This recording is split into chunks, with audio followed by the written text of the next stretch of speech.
and could simply consume high-quality beans and mushrooms. Mujin responds that his grandfather's situation is different. While Mujin and monk Biabgang are young and resilient, Hyun Guang doesn't have the luxury of time for slower recovery.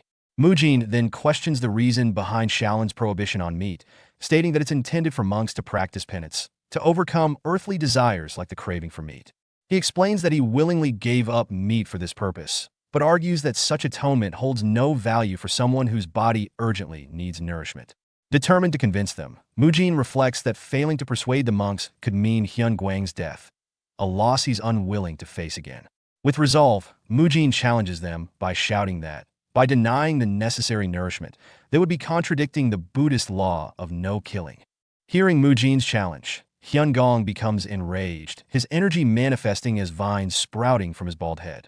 He moves toward Mujin, preparing to strike with an electric attack, accusing Mujin of becoming arrogant by relying on Hyun Guang's coattails and daring to speak of Buddhist laws in front of him. As Hyun Gong attempts to grab Mujin, Abbot Hyun Chun intervenes, placing a hand on Hyun Gong's shoulder and calmly instructing him to calm down. With a simple touch, Abbot Hyun Chun disperses Hyun Gong's immense energy, leaving Mujin in awe of the abbot's power. Abbot Hyun Chun acknowledges that Mujin's point has merit, but questions whether meat is truly the only solution to Hyun Guang's recovery. He asks why Mujin insists that meat is necessary for muscle growth. Mujin realizes he could easily explain his reasoning using modern concepts like proteins and super recovery theory, but knows these monks would not understand such terms. Determined to persuade them, he prepares to explain his position in a way they can grasp. Mujin, aiming to explain his point more clearly, compares the concept of reincarnation not just to death, but to the cyclical nature of life itself. He explains that everything in the world is in a constant state of reincarnation. Rain falls from the sky, nourishes the earth, and eventually returns to the sky. Similarly, the bodies of animals and humans go through cycles of birth and death. To grow and replenish the human body, Mujin argues a certain amount of meat must be consumed. He asserts that just as death and rebirth are natural laws, eating both vegetables and meat is also part of this natural order. Mujin emphasizes that while harming life for pleasure can be sinful, consuming meat for survival is not a sin. He stresses that humans, being animals themselves, are part of nature's cycle, and it's natural for them to eat the meat of other creatures to sustain themselves and grow.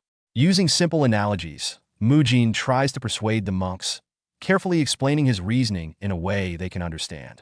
After a brief silence, Abbot Hyun Chun acknowledges that Mujin's argument has some merit, but points out that there is no concrete evidence to support it, so they cannot break the long-standing laws of the Shaolin Temple. As Mujin begins to explain further, Abbot Hyun Chun stops him and emphasizes that they cannot turn a blind eye to Grandmaster Hyun Guang, who sacrificed his life to protect the temple. Moved by his thoughts on Hyun Guang, Abbot Hyun Chun then turns to Hyun Gong and declares that they will change the temple's laws. He announces that, under the authority of the abbot's sacred Emerald Jade Buddhist staff, they will make an exception to allow the consumption of meat for those who are ill and need it for treatment. This declaration shocks both Hai Dam and Hyun Gong, leaving them speechless in surprise. Meanwhile, Mujin, relieved and happy, thinks to himself that this change will allow him to save Grandmaster Hyun Guang. Abbot Hyun Chun explains that there is a way for Grandmaster Hyun Guang to eat meat without breaking the Shaolin Temple's rules. He would have to eat the meat and then face punishment for it. When Mujin nervously asks what kind of punishment this would entail, the abbot states that Hyun Guang must face the wall for a month. He then asks Mujin, who has previously undergone a 7-day wall facing, if he is willing to accept such a long punishment. After a brief moment of silence, Mujin, undeterred, confidently says that he will gladly accept the punishment. Hai Dam and Hyun Gong look nervously at the abbot, questioning whether this is truly the decision. Abbot Hyun Chun reassures them, stating that this isn't a matter of whether it should be done, but rather the necessity of it for Grandmaster Hyun Guang's recovery. He then concludes the meeting. The next day, Abbot Hyun Chun explains the decision to Grandmaster Hyun Guang at his abode. Grandmaster Hyun Guang expresses his understanding of the events that took place the previous night. Abbot Hyun Chun, explaining his reasoning, admits that he is now willing to take a risk on Mujin for the sake of the Shaolin Temple's future.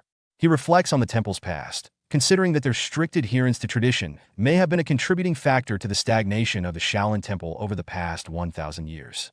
While the temple has maintained its reputation as a great martial institution, it has lost its former title